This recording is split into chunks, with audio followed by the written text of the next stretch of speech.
Welcome everyone to the online summit. I'm your host, Nick Fransen. I'm here with Mary Barbera, who is a autism specialist in the behavioral side of therapy, a certified BCBA.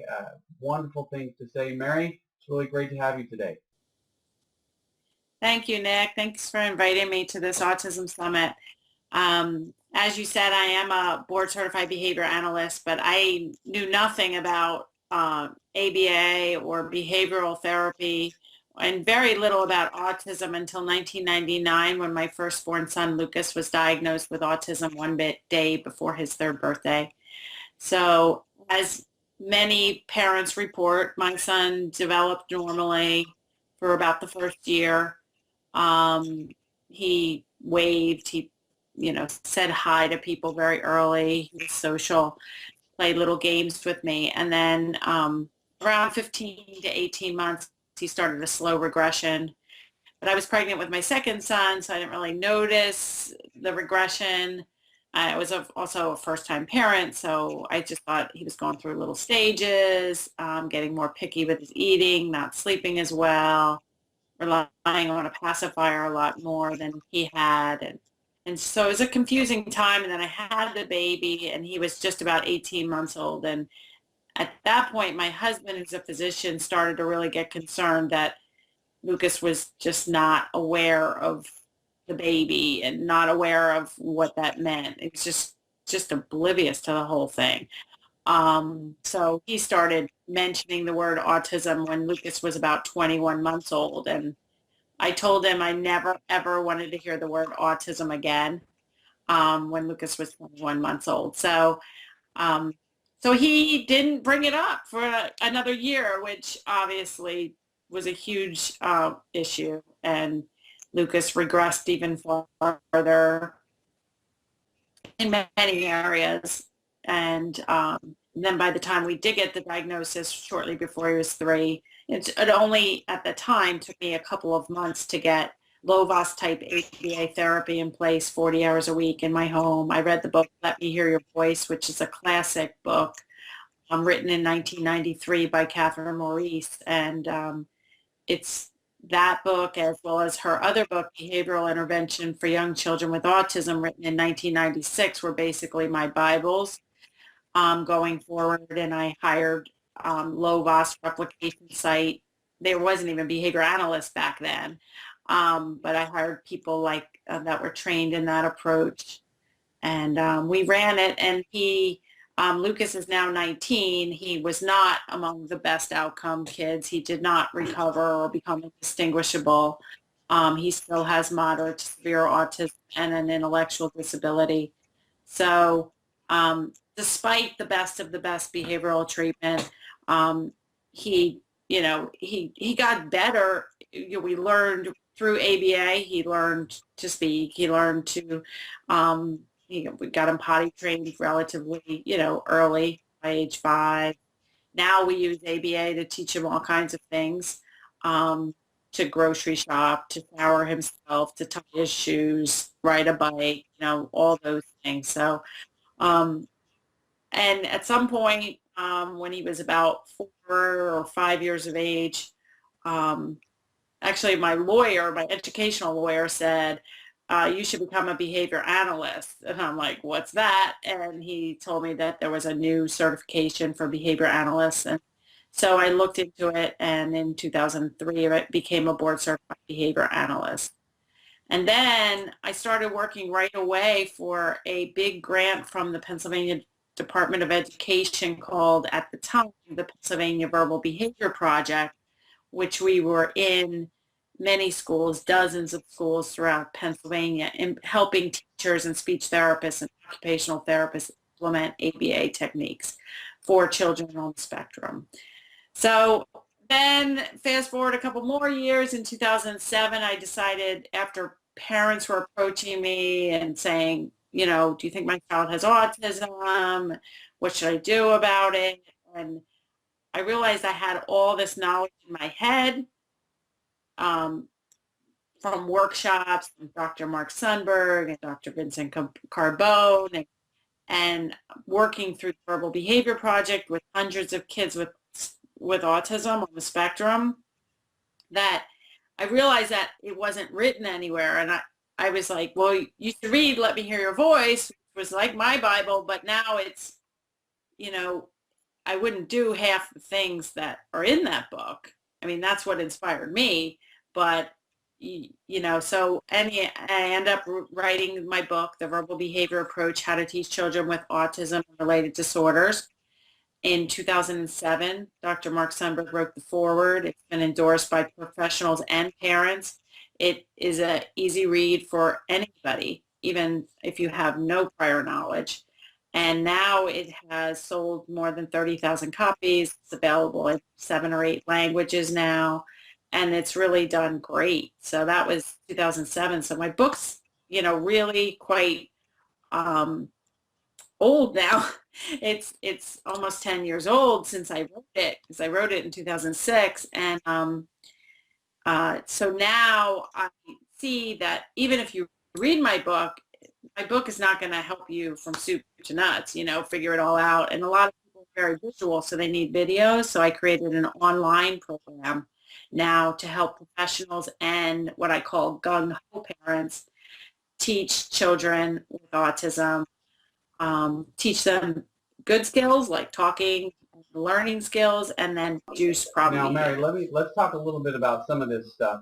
You've got a vast amount of experience in this field. I can tell you, as a parent of a child with autism, my boy's 11, integrating behavioral therapy can be extremely frustrating at times. Trying to find someone who knows what they're doing is another problem. And I'm sure there's such a demand right now for people with this sort of knowledge. They're expensive to hire if you're going to pay out of pocket, and then some insurance companies may help, some states may help. So there's all kinds of things here that I really want to address. So give me, just from your perspective, what are the biggest challenges a parent might face when they're trying to, when they say, I think I want to use ABA, let's try this with our child. What are the immediate things that they're going to face? Well, I think a lot of people don't even think about ABA until they get their child diagnosed. And because it is the most proven treatment for children with autism, behavioral ABA therapy, recommended by the U.S. Surgeon General all the way back in 1999, based on the LOVAS studies and the replication studies. So, I mean, it is a well-grounded, research-based practice. The problem is that ABA is, you know, the educational people will say, oh, no, that's medical. Go to your insurance company, which some states do pay for, some insurance for ABA, some don't. And then, you know, some counties and states pay for it within the education system. So it's kind of like a medical intervention and an educational intervention all rolled in one. And then the medical people were like, well, we don't provide that at schools. And then the school people were like, oh, no, that's insurance, because nobody wants to pay for it because it's expensive. So I think the first thing is a lot of people need a diagnosis. So there's a wait list for that, to get a diagnosis. And then once you get a diagnosis and somebody recommends it, either a professional or another parent, or you read it online, okay, get ABA, then it's waiting or finding the right people. And there are board certified behavior analysts. When I became a board certified behavior analyst, there were only 1,000 or 2,000 behavior analysts in the whole world. And now there are 20,000. So you can go on BACB.com, which is the board certified behavior analyst website, and search in your area for a BCBA. But not all BCBAs are going to know how to teach a minimally vocal child, a child with severe problem behaviors, a child with minor problem, a child who's conversational, but, you know, like there's the range is so huge. And then to pay for it, yeah, insurance covers it, but there's co-payments, and then there's billing, and, you know, it is a nightmare. And that's one of the reasons I started my online program, because I have worked, after I worked for the school systems for 7 years as a behavior analyst, working mostly with teams, teachers, speech therapists, paraprofessionals. Then I left that position in 2010, finished up my PhD, and while I was finishing up my PhD, I worked in early intervention for the next 5 years, birth to 3. So I trained a lot of parents and very simple techniques without a lot of data, and went into the homes like, okay, this is what we do with the potato head. This is what we do with the shoebox. Like, let me give you real things you can do today. So that's what I packaged to sell as an online program for parents and professionals. Now, Mary, I can't tell you how important that I think your program is. I'm not getting paid to tell you this, because we have had, over the last 10 years, we have had so many therapists come and go. Some were great, amazing. Others, I should have never hired them, and I ended up firing them just about as quickly as I hired them. So this is very problematic. My suggestions, just to those out there listening, is to maybe find a person you like. Maybe you've got a niece or a nephew or a family member who works good with you, or maybe you know someone in your neighborhood or in your church or wherever that you really like and who likes to deal with kids. Then maybe send them to someone like your program to get trained. Because it seems to me that even the training that's being provided out there is really not very good. So they show up and you're paying, here in California, it's $25 an hour for something that I could probably have my niece do who's 15. So I wanted to explain that and how important that is. And then tell me what's covered in your program. What exactly are they going to learn? And I'll get into some more specifics of that later, but give us kind of a broad stroke right now. Right. So if people wanted to find out about my program, right now the doors are open for my program. I've launched it 2 other times. It's already served people from 21 different countries over 5 continents, which is amazing. I just created it in the spring of 2015. So I just opened the doors for the 3rd time. You can go to autismabahelp.com. And even if you're watching this later in a different month or even a different year and you're watching it, that website is always going to work. And the doors are either going to be open or closed at the time that you look. But if you look now, the doors will be open, autismabahelp.com. The cost right now for the program is listed there as $297, and that includes 4 modules, 4 video modules. So it's PowerPoint and it's videos of me working live with young children with autism, telling you how to assess, breaking it down. Like every week you could watch a module and you can do the homework that's assigned. The homework is not, you don't turn it in, it's nothing that's graded or anything, but the first homework assignment actually is part of the Getting Started module, and that is just listen to your child or client for 1 hour and write down any words that you hear. Or if they don't say any words, write down any babbles that they say. If they don't say any babbles, just write down 0. That's fine. And then the other part of the assignment, the homework assignment, is to videotape your child for 2-minute videos. One is a baseline with them at play by themselves or doing something by themselves. 2-minute video of you trying to engage your child with a toy or some type of material. And the 3rd video would be some kind of problem behavior that your child may be exhibiting. So we do that same assignment at the very end of the program. And one of my testimonials on the sales page at autismabahelp.com says that this woman who had a newly diagnosed 3-year-old, she said her son's language doubled from the start of the program to the end of the program. We know that it sounds like ABA in general, your program is going to help with some speech, right? What kind of, are we going to see some pretty big gains, or are you talking little gains? Well, it all depends. The spectrum is so wide. The program was developed to help kids between the ages of 1 and 12 years of age, But I do have a few parents with older kids, but lower language that took the program and were very happy. Um, so the language level being either they don't speak or they speak one word utterance or they speak in short phrases. Um, they're not conversational.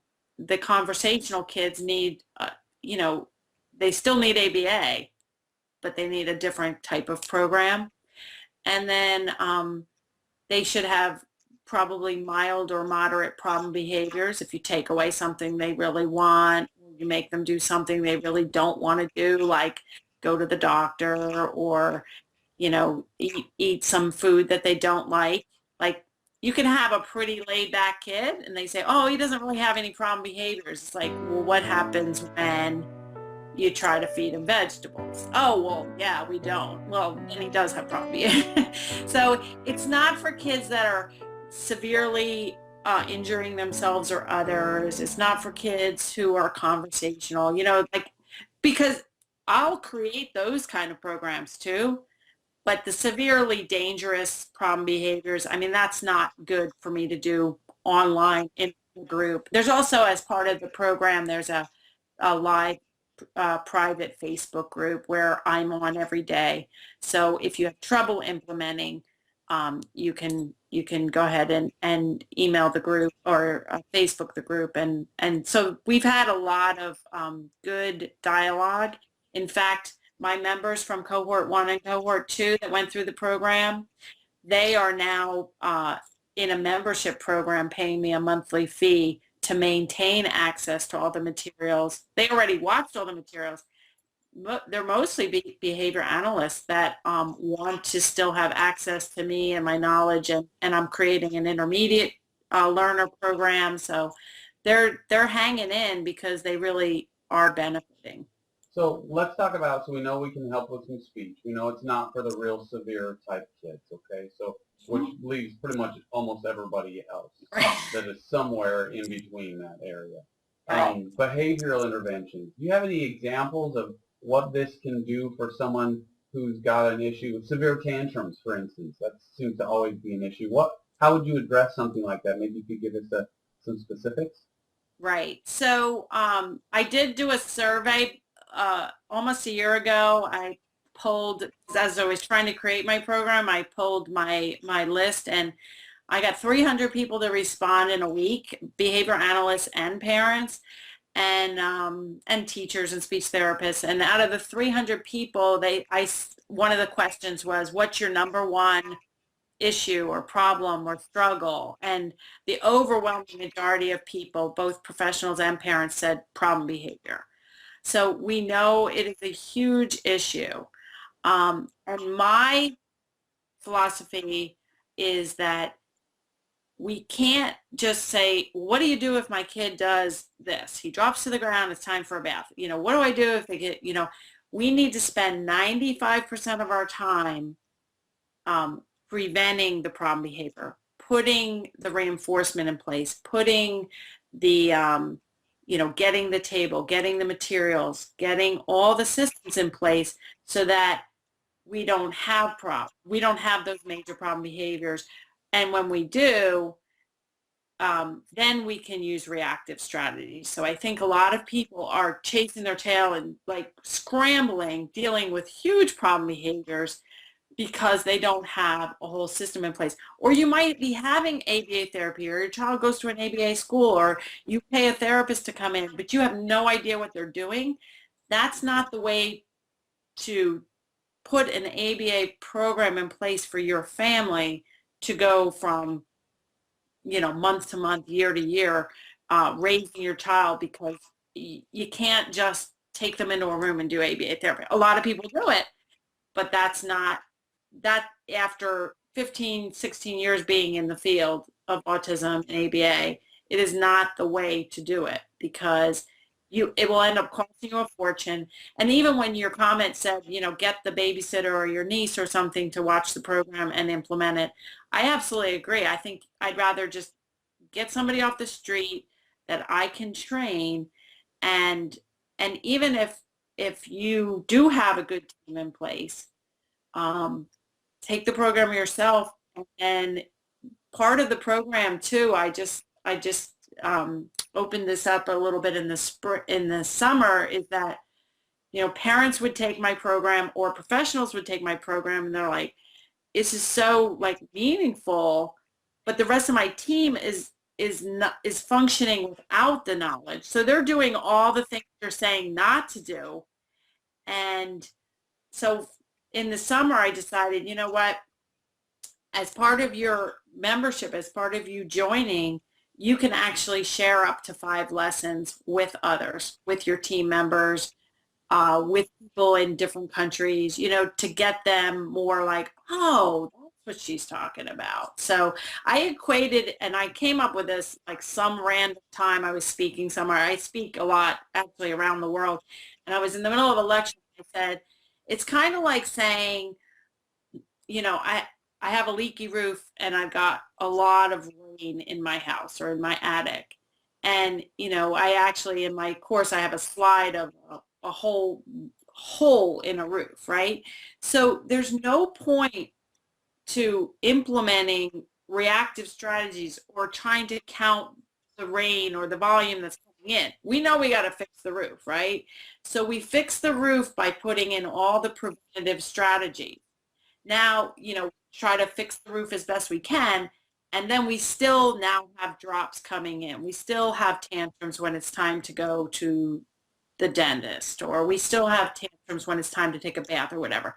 But now we have not floods coming in, we've got drops coming in. Now it's time to take data to analyze what's going on, but you really need to spend a lot of time just preventing the problem behaviors. This is such a huge issue with these behaviors. It's something we deal with on a daily basis, and other parents, I'm sure, have even worse scenarios. But I really recommend to get some sort of training on how to deal with this. Going out and hiring someone, in our experience, is not the way that it'll work. So parents should get some sort of training in ABA, how to deal with these behavioral therapies and how to make life a little bit easier. And that's really very important. Talk to me about academics. So let's say my child has a really difficult time learning alphabet or reading. We know these kids are smart because they do things that really will surprise you now and then. So let's talk a little bit about academics. What does your program have to do to approach with that?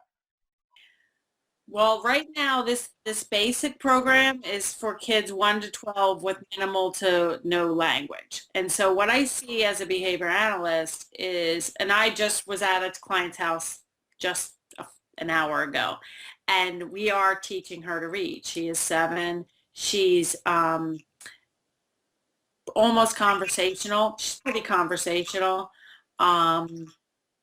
So we are doing a lot of academics with her. My program, the program that I'm selling currently, really has no academics in it because we really need to focus on language and language comprehension. It doesn't really help if I can read the pencil is on the table if I can't label the pencil is on the table. And I know I know these kids are smart. A lot of my kids are hyperlexic. They can read before they can speak. And so a lot of my kids pick this stuff up just from doing puzzles. They know their alphabet. Usually, we don't have to teach them. We use that more as a reinforcer. I was just at another client's house last week, and he's just 4, and I didn't know he could do this, but the therapist is going, what's the capital of Florida? And he's like, Tallahassee. And what's the capital? Just rambling. And I'm like, oh my gosh, we didn't teach him this. Like, where did this come from? And she said, well, he has this puzzle. And so I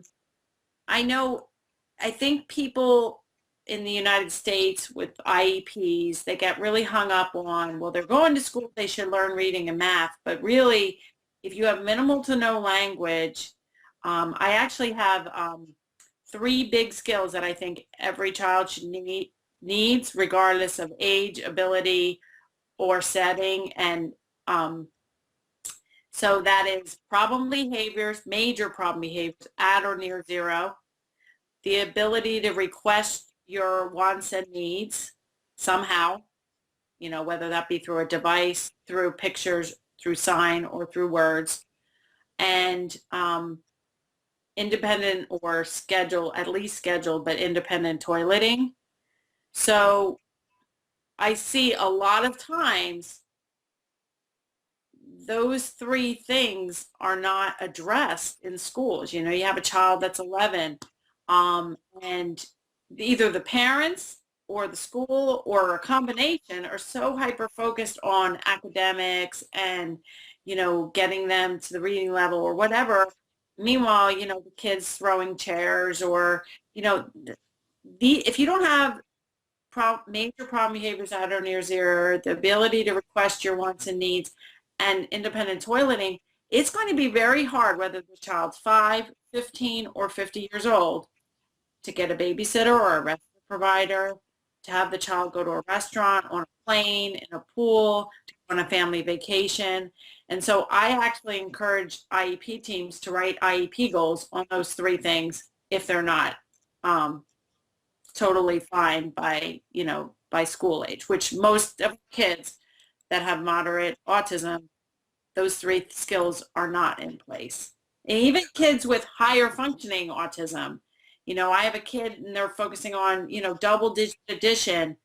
And I'm saying, wait a second, are single digit fluent? Can he name his numbers to 100? Can he, just a bunch of prerequisite skills. And that's all ABA is. It's the science of changing behavior. So ABA basically breaks down any skill into its component parts, make sure you're fluent, and then you go to that level. So I see kids working on, double digit addition. They don't have the prerequisites. They're starting to overturn desks. People are getting, well, the parent wants them to, get better with math. It's like, well, that's fine, but we can't get better with math if we don't have the prerequisites. The kid is overturning desks. He's going to get thrown out of the school. Like, we all have to take a step back and say, where are the child's present ed levels?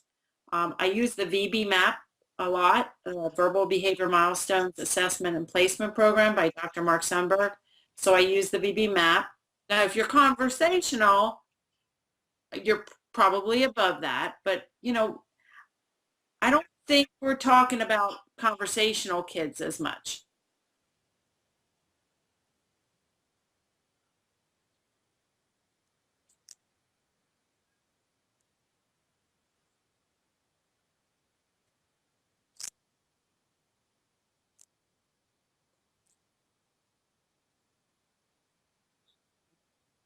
Okay, so the VB map was written by Dr. Mark Sundberg in 2008, and it is an assessment and a curriculum program. It basically has milestones. So level 1 learner has pretty limited language. They can't necessarily request for things fluently. They can't label things well. They can't just single things like this is a pencil, this is a broom, that kind of thing. They can't imitate well if they don't have level 1 complete. Just simple, do this. They can't touch their body parts. They can't turn around, come here, stand up. They don't have potentially some matching skills, like even inset puzzles. Like I've worked with young children newly diagnosed with autism who can't even take an inset piece pig and put it in the pig puzzle. Like that's how kind of early learner they are. And then level 2, now level 1, if you are typically developing with your language, you should have that filled up by 18 months of age chronologically for typical development. And then the next level is level 2. That goes from 18 months to 30 months. And that would cover skills. Again, you're talking manding or requesting, but that would be manding with maybe in sentences or short phrases. That would be manding for the color of the candy or the manding with manding for help, maybe in that level. And then to label things, it would just be a little bit more like labeling your actions. What am I doing? What am I, doing? And the child would need to say touching no. So you can see, like before, level 1 would just be like, what's this called? And say nose. And now it would be, what am I doing? And either say clapping or clapping your hands. So you see it gets harder. And this VB map, and then there's level 3, which then we start to talk about academics, reading, math, writing, demanding for information. What are you doing? Where are we going? Where are my shoes? Why, but we can't teach that stuff. We can't teach academics until we got level 1 and level 2 filled in. Otherwise, you're going to just have scattered skills. It's not going to be functional. Now, do you have the VB map integrated into your program? Yeah. The whole program has the VB map throughout, and then there is a lesson where I actually show people how to use the VB map. And there's an electronic version, so it's really nice. We can do it on the iPad, and that's what I do.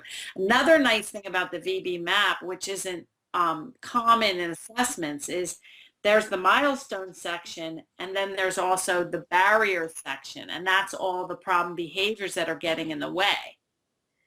So with previous assessment, there was an assessment called the ABLES, which was before the VB map, and people would try to get all the boxes filled out. Oh, I want my child to do this, this, and this. Meanwhile, they're under the table. So the milestones is you got to get the milestones up, and you got to get the barriers down. And so my program, and actually there's a YouTube presentation that I recorded that's free. You can go on YouTube and Google Mary Barbera, my channel, and also you can Google the toddlers. I didn't publish a paper. I did a presentation at an ABA conference on 9 toddlers pre and post VB map using my program.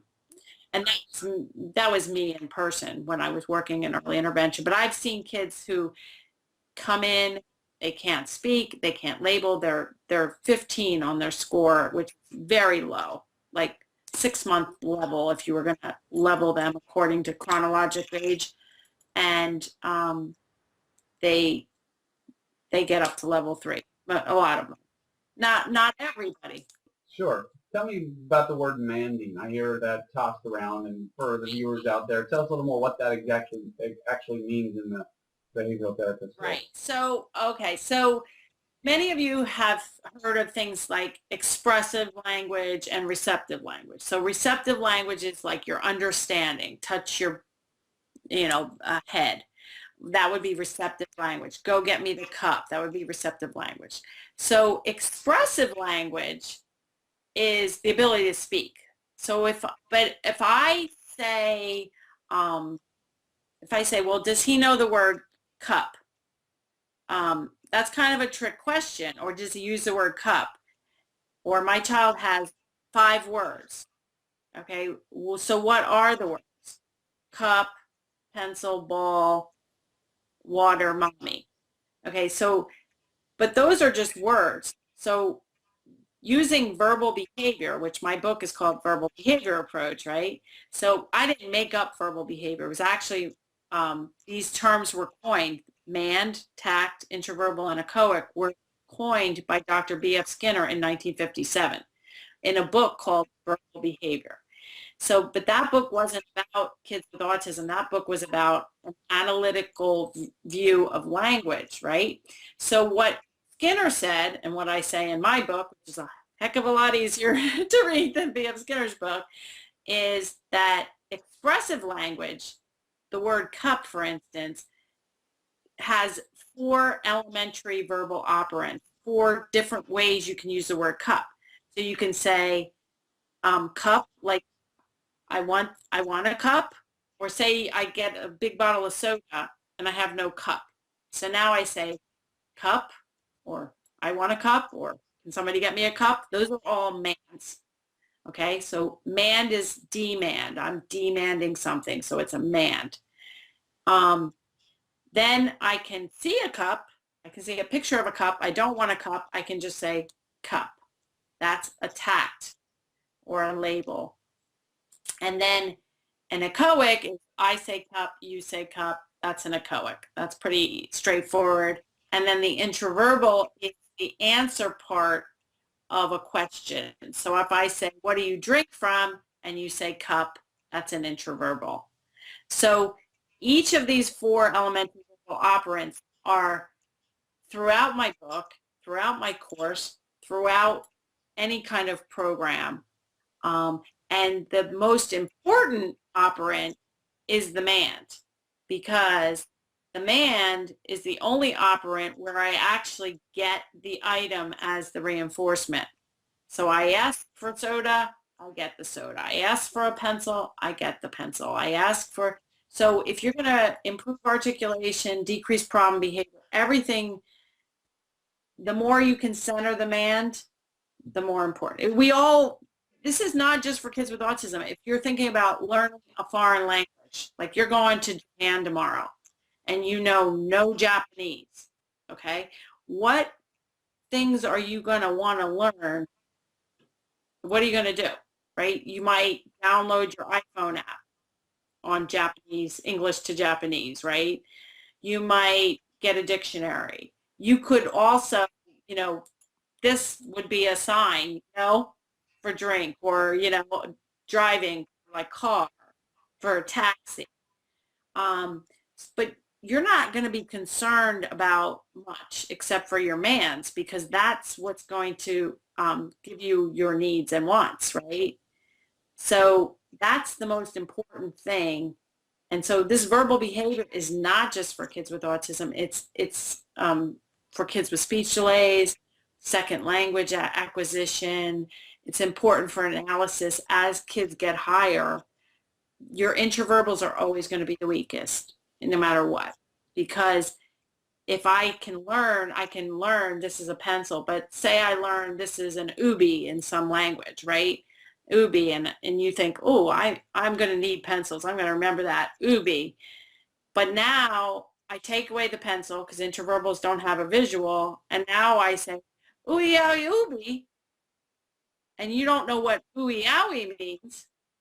And now you're like, so what are you going to say? You're going to probably say ubi, and that gets that delay, that echoic that a lot of our kids, where do you want to go today?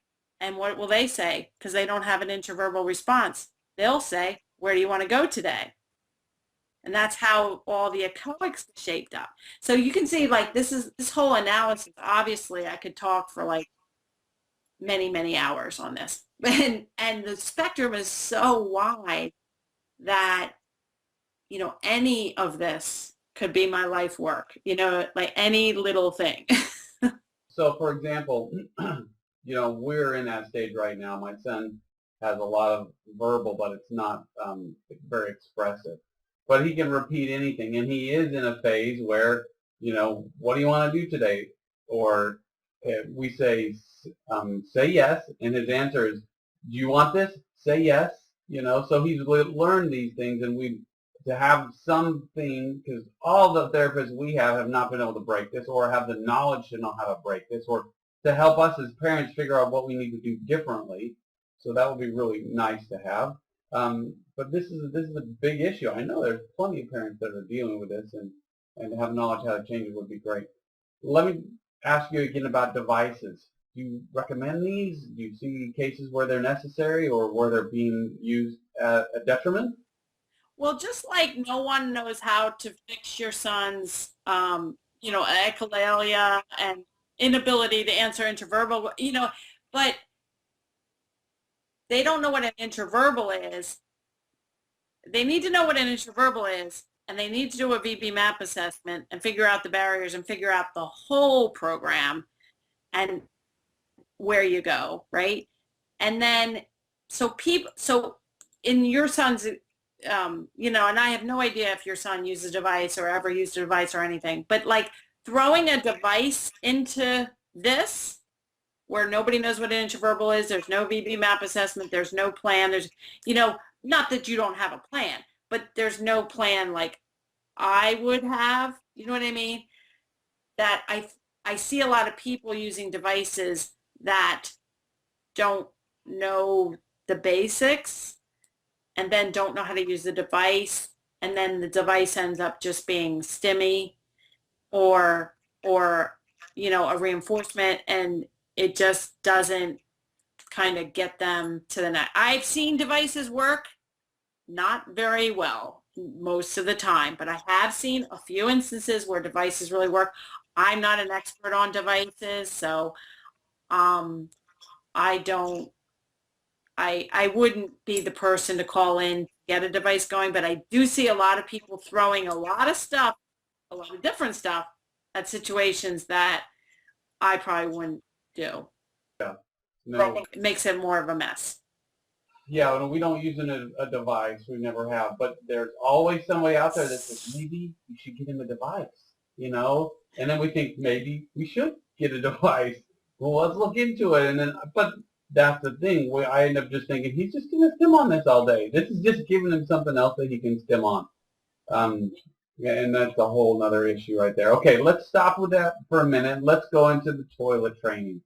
This can be really big. You know, we had, times where it was great, times where it was terrible. We're sort of through that now, but give us a breakdown on how someone should start to do this with a child. Okay, so before we go into potty training, as a lead into potty training, there's my verbal behavior approach book, which chapter 11 covers toilet training. And I also wrote an ebook, which is only $7. My verbal behavior approach book, you can get it on Amazon. Pretty inexpensive. It's just a little paperback, and it's an easy read. So chapter 11 does cover potty training. And my ebook called More Talking, Less Tantrums is an easy read. It's only 40 pages. It's only $7. You can get that online through my website, marybarbera.com. We'll get you there.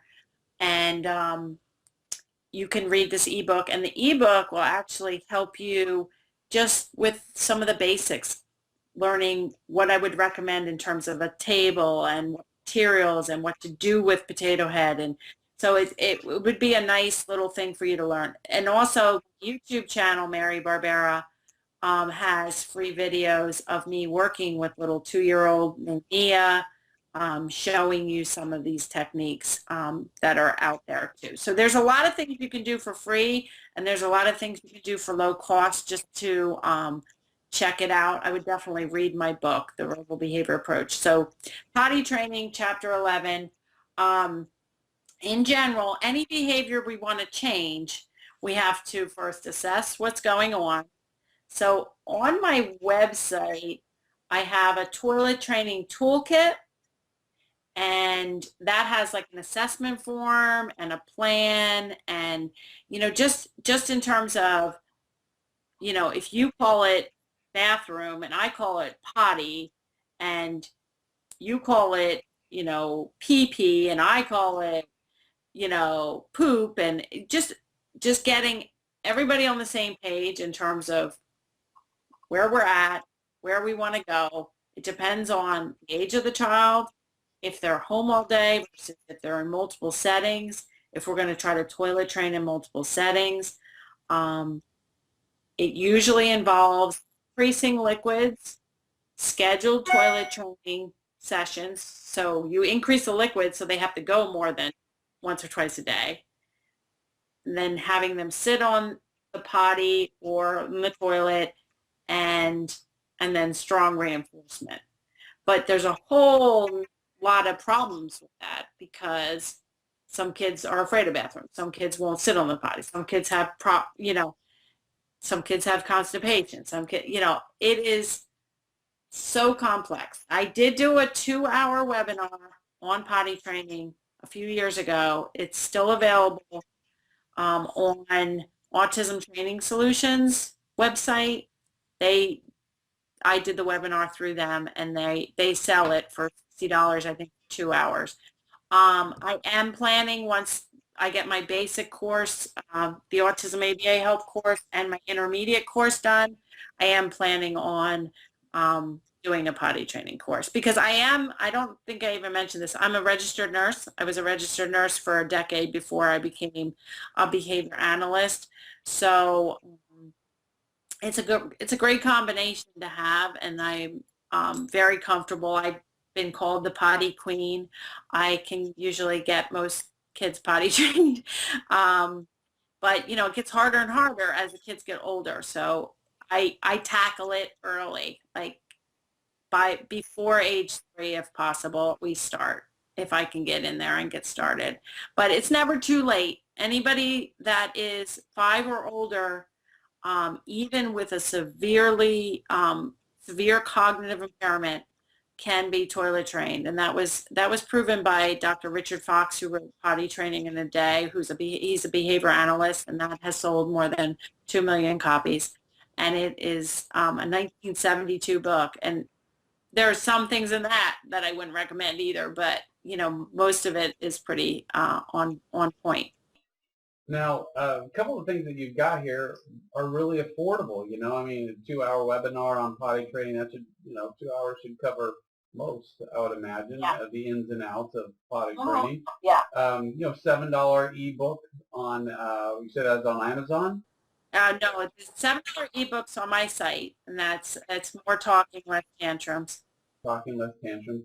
And then let's say if I want to do your program, how much is that going to cost me again? Can you tell me how that works? It's $297 at this point, and that covers 60 days of my program, access to the materials and to the Facebook group, and then the opportunity, if you want to keep going with the program, then it's a monthly fee. Now, I have to tell everyone out there, I'm not getting paid to sell Mary's program.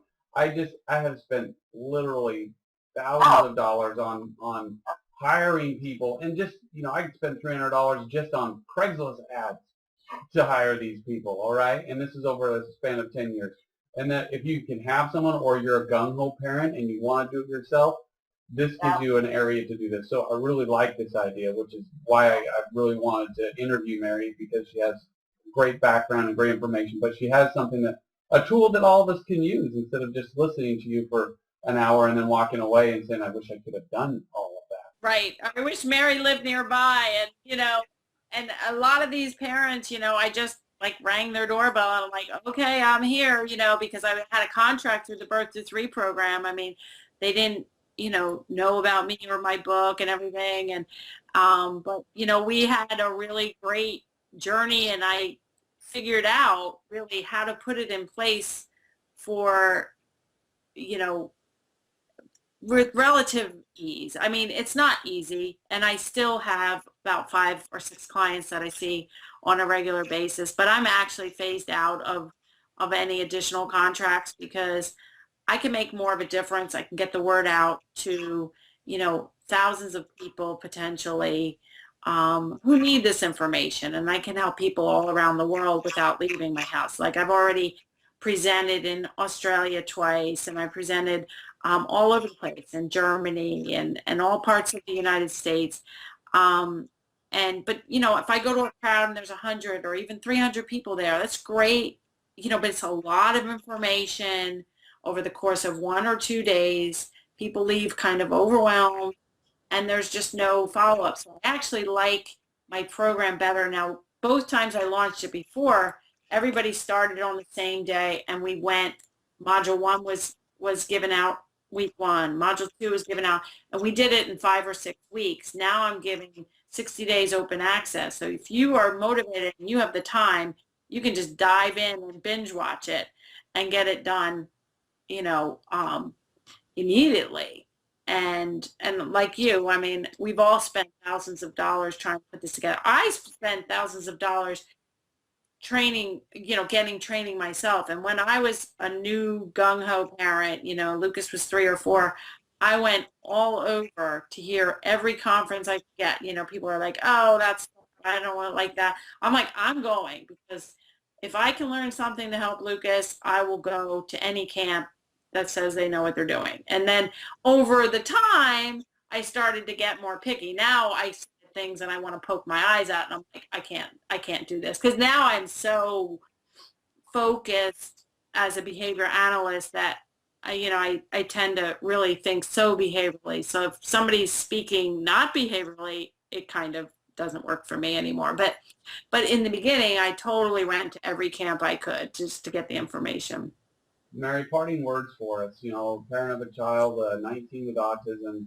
Give me just, in 2 or 3 minutes, what do you wish you had known then that you know now? What would you say?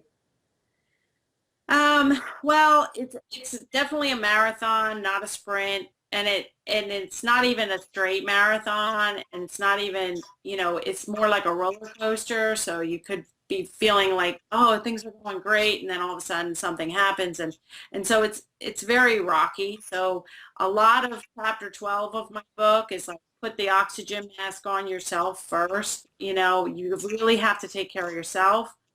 Um, you have to be smart and not feel like, you know, this is the end of the world. And autism, I mean, it was huge, life changer for me.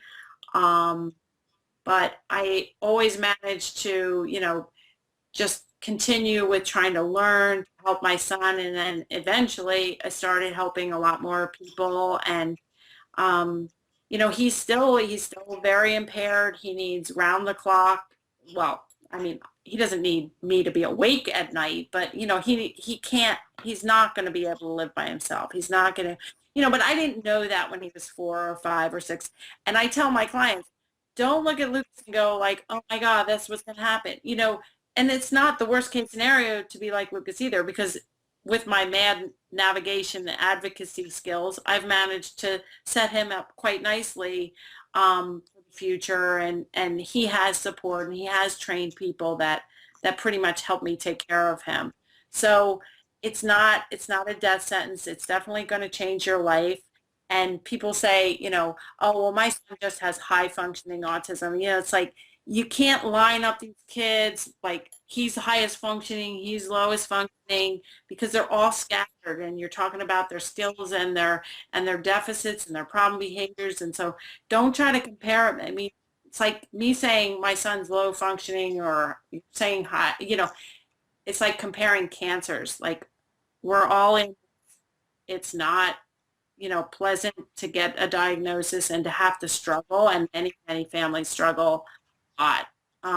Struggle emotionally, financially, relationships, just it's it's just something that you have to still have hope, set new goals.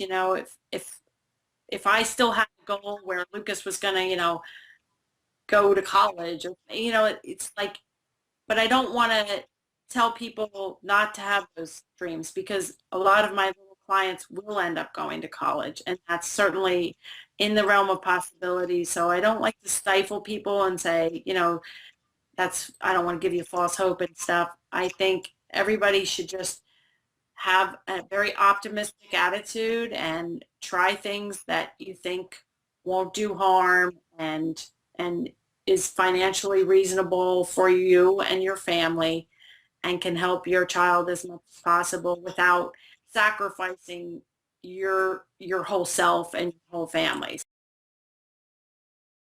Mary, give us your website one more time. So my website for my program is autismabahelp.com. My general website, marybarbera.com, will get you there. And I'm getting ready to do a big revision of my website, my regular website. So, I got a lot of balls in there, trying to just get the word out to as many people as possible. marybarbera.com, is that correct? Yeah. Spelled like Barbara, but we only say... No, it's actually spelled Barbera. So Barbera is with an A. So marybarbera.com. And if you can't remember it, if you're out and about, you can't remember it, just Google Mary Autism Pennsylvania, and you will find me. Trust me. I'm all over the internet. Mary, thank you so much for coming and being a part of this. There's a lot of people that will be watching this, so I'm sure it'll be of help to them, and I can't thank you enough. Thank you, Nick. Bye-bye. Bye-bye.